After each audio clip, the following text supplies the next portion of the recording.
Hai, di sini Daniel Mananta. Dan selamat datang di channel YouTube Daniel Mananta Network atau DMN.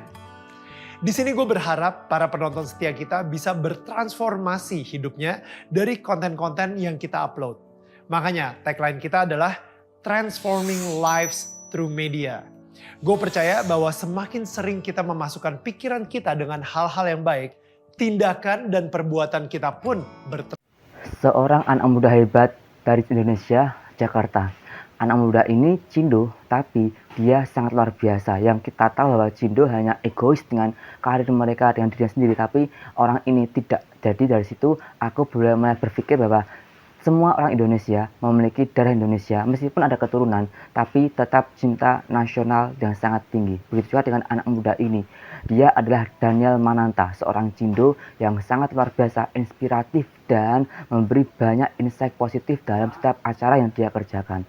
Awal karirnya guys, dia adalah seorang VJ. Dia sekolah di Australia, lalu pulang ke Indonesia dan sempat belum ada kerjaan yang sesuai dengan ijazahnya dia. Lalu ada sebuah kompetisi VJ, dia ikut dan akhirnya dia bisa lolos dan akhirnya dia bisa menjadi seorang VJ. Disitulah awal karir Daniel Mananta. Tapi karirnya nggak semulus itu. Karena apa? Ketika dia sedang bagus-bagusnya, sedang di puncak karir, dia mengalami hal yang tidak baik, yaitu apa? Dia kehilangan suaranya. Dan itu sangat fatal bagi seorang penyanyi, VJ gitu kan. Karena itu yang menjadi aset dasar seorang VJ dan juga penyanyi guys. Dan situ dia sempat depres, sempat broke down, dia sangat terpuruk gitu kan dengan itu semuanya. Dan singkat cerita dia bisa sembuh, bisa dikatakan bukan cuma pengobatan tapi juga mujizat, karena dia sudah berobat kemana-mana dan tidak ada hal yang signifikan terjadi. Tapi ketika dia kembali kepada Tuhan, dia bisa sembuh. Kenapa kembali pada Tuhan? Ya, VJ Daniel ini sebelumnya di acaranya dia selalu ada kata-kata kasar, filthy mood istilahnya, karena banyak sekali kata-kata kasar dan juga belum lagi kehidupan dia di balik layar, we don't know gitu kan. Tapi yang jelas yang sering disensor saat dia sedang membangun sebuah acara gitu kan, pasti ada kata-kata kasar di sana.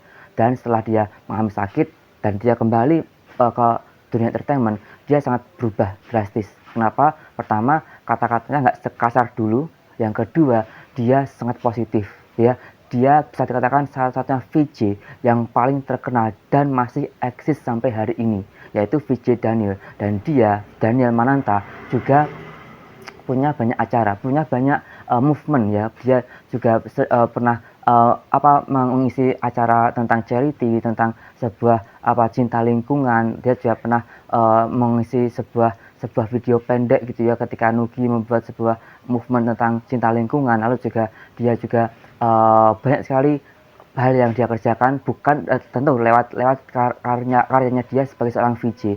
Dan di akhirnya dia bikin sebuah channel sendiri. Dia pernah juga menjadi seorang VJ pembawa acara di Indonesia Idol dan cukup lama di situ. Dan setelah itu VJ Daniel juga punya acara sendiri, yaitu Daniel Mananta Network. Di situ keren banget. Karena apa? Semua tentang podcast gitu kan, tentang Daniel tetangga kamu, semua itu ada syaratnya. Jadi tidak semua orang bisa ke sana, hanyalah orang-orang yang punya insight positif. Jadi dia tidak mementingkan karir, tapi lebih ke journey kehidupan mereka, bagaimana mereka bisa menemukan arti kehidupan ini, dampak positif mereka. Lalu juga dia juga punya acara tentang pernikahan, ya, tentang sama istrinya juga gitu kan. Lalu juga dia punya acara tentang olahraga, exercise gitu kan. Dan semua tetap dibungkus dengan talk show gitu kan, dengan perbincangan gitu kan. Dan sangat luar biasa lagi, 3 acara yang ada di Daniel Mananta Network itu sangat positif semua.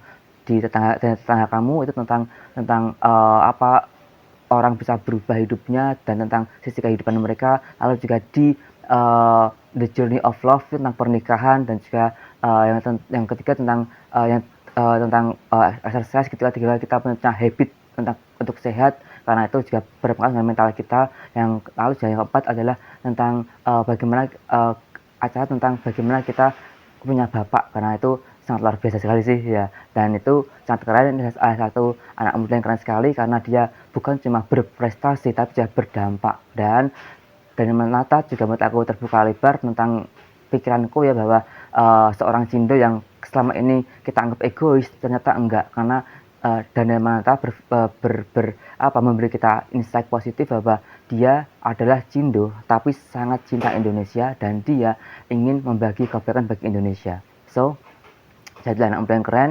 Aku Yus pamit, stay positif, keep stoic.